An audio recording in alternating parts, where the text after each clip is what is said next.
আজকে একটি মর্মান্তিক সংবাদ নিয়ে আমরা আপনাদের সামনে চলে এসেছি। রংপুর জেলার তারাগঞ্জ উপজেলার রহিমাপুর খিয়ারপাড়ার মুক্তিযোদ্ধা যোগেশ চন্দ্র এবং তার স্ত্রী সুবর্ণা রায়কে গতকাল রাতে কে বা কাহারা হত্যা করে তাদের নিজ বাড়িতে রেখে যায়। এই অবস্থায় আমরা এখানে উপস্থিত হয়েছি। এখানে একজন প্রত্যক্ষদর্শী বা যিনি প্রথমে আসছিলেন, আমরা একটু তার সঙ্গে কথা বলতে চাই। আপনি এসে প্রথমে কি দেখলেন এবং কি অবস্থা একটু বলবেন? আমি সর্বপ্রথম দেখছি যে আমরা তো তার জমি বর্গা করি, তা প্রতিদিন আমরা সকালে এসে ধান পুষ দেই। তা আমাদের আগে ওনারা ওঠে ওখানে, মানে খুলে তারকে আরাম সারাম করে তাদের বয়স্ক কোনো লোক। পূর্ব শত্রুতা বা কেন মারলো এরকম কোনো কিছু পারলেন কিনা, বা আপনারা এসে কাউকে দেখলেন কিনা যেখান থেকে পালিয়ে যাচ্ছে এরকম? না, পূর্ব শত্রুতা ওনার কোনো শত্রুতা নেই, উনি একদম খুব ভালো লোক, গ্রামের সবাই বলতে পারবে। তারপর আমি দেখি যে বেলা হয়ে যাচ্ছে, 7:30 বাজে গেল, তাও ওখানে ওঠে না।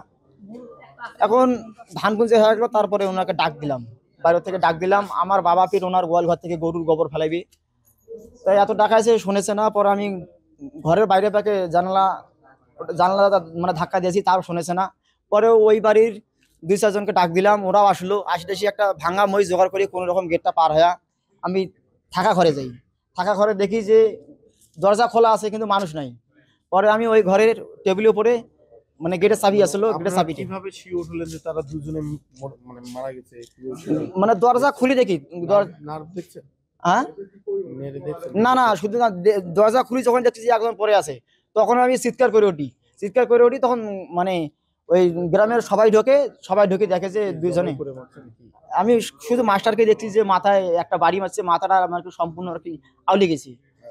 আর এটা দরজা খুলে দেখে যে এনারও মানে ওই যে মাথার কাছে অনেক রক্ত বাইরে হয়েছে, তাছাড়া আমরা কোনো নাড়াচাড়া করিনি। আহ, যেটা প্রত্যক্ষদর্শীর সঙ্গে আমরা কথা বলে যেটা জানতে পারলাম, আমরা যদি একটু দেখানোর চেষ্টা করি, ঘটনাস্থল আমাদের পাশেই রয়েছে, আমরা একটু দেখানোর চেষ্টা করব যে আসলে ঘটনাস্থলে কি হতে পারে। আমরা যতদূর জানি যে এখানে একজন বীর মুক্তিযোদ্ধার যে মুক্তিযোদ্ধা রয়েছেন, তাদের এখানে একজন আমাদের মুক্তিযোদ্ধা রয়েছেন, তার বাড়ি একটি, যার নাম হচ্ছে শ্রী যোগেশ রায় এবং তার স্ত্রী সুবর্ণা রায়। কিন্তু তার মৃতদেহ কিন্তু এখন পর্যন্ত পড়ে আছে।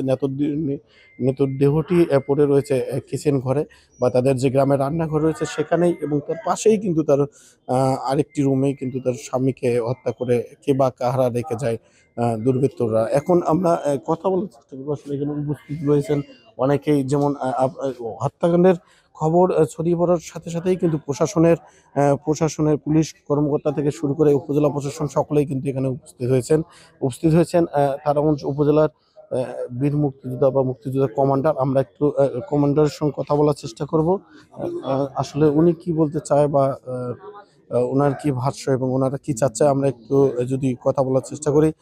মুক্তিযোদ্ধা কমান্ডার আলী হোসেন কিন্তু এখানে উপস্থিত রয়েছেন, আমরা একটু কথা বলার চেষ্টা করব। আপনারা কখন খবর পেলেন এবং আমি কি চাচ্ছেন? খবর পেয়েছি আজকে, আমি তারাগঞ্জ উপজেলায় বাহির হয়েছি আসার জন্য।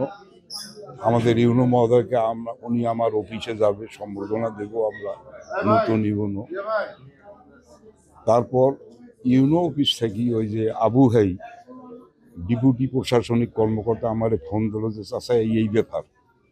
তারপরে পরে 7 মিনিটের ভেতর ইউনো স্যার আমার ফোন দিল, কমান্ডার সাহেব কোনো শোনেন না তো যে এই ব্যাপার। এই তখন আমি চলে আসি দেখি তো ওই তো স্বামী স্ত্রীর লাশ দুই দিকে আছে। এখন আমার কথা, যদি আসাম যারা এই ঘটনা ঘটাইছে 24 ঘন্টার ভেতর তাদেরকে ধরিয়া দৃষ্টান্তমূলক শাস্তি দিতে হবে, তা না হলে আমরা মুক্তিযোদ্ধারা আন্দোলন করতেই থাকব। আমরা 24 ঘন্টার ভেতর এই আসামি ধরতে হবে এবং 24 ঘন্টার ভেতর আমি শাস্তি দাবি করি সেই আসামিদের।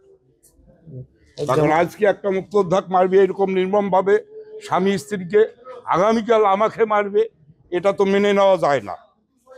যেমনটা শুনছিলেন, আসলে এই পাশে আহাজারি উঠে গেছে। আমরা যদি দেখতে চাই, যিনি যাকে হত্যা করা হয়েছে তার পরিবারের লোকজন কিন্তু যে একটা আহাজারির মধ্যে রয়েছে, তারা কিন্তু কান্না জড়িত ভাবে এখানে রয়েছেন, এবং প্রশাসনের আরো কর্মকর্তারা রয়েছেন, উপজেলা নির্বাহী কর্মকর্তারা এখানে উপস্থিত রয়েছেন। এতক্ষণ পর্যন্ত আমরা জানানোর চেষ্টা করছি এই মর্মান্তিক যে হত্যাকাণ্ড, এটা নাড়া দিয়েছে পুরো তারাগঞ্জ উপজেলাবাসীকে, নাড়া দিয়েছে আমাদের তারাগঞ্জ উপজেলা আপনি দেখতেই পাচ্ছেন যে আমার পেছনেই যে পরিবারের যে আহাজারি এটাও সকলের হৃদয়ে নাড়া দিয়েছেন এবং আমি যতদূর মনে করি আহ, আমাদের উপজেলায় এরকম হত্যাকাণ্ড বা একজন জাতির সন্তান সূর্য সন্তান এভাবে হত্যাকাণ্ডের শিকার হবে, তার স্ত্রী এভাবে হত্যাকাণ্ডের শিকার হবে, এটা কোনো ক্রমেই কাম্য নয়। আমরা চাই এই হত্যার বিচার হোক। এলাকাবাসী এবং স্থানীয়দের দাবি এবং মুক্তিযোদ্ধা কমান্ডার যেটা বললো আপনারা শুনলেন যে 24 ঘন্টার মধ্যেই এই দুর্বৃত্তকারী বা এই হত্যাকারীকে গ্রেপ্তার এবং তাদের আইনের আওতায় এনে শাস্তি দেওয়ার দাবি জানিয়েছেন। অন্যথায় তারা কঠোর থেকে কঠোর আন্দোলনে যাবেন বলে আমাদেরকে জানিয়েছেন। এতক্ষণ পর্যন্ত আমার কাছে এই ছিল। নাজিম ইসলাম, রংপুর, তারাগঞ্জ, চ্যানেল এস।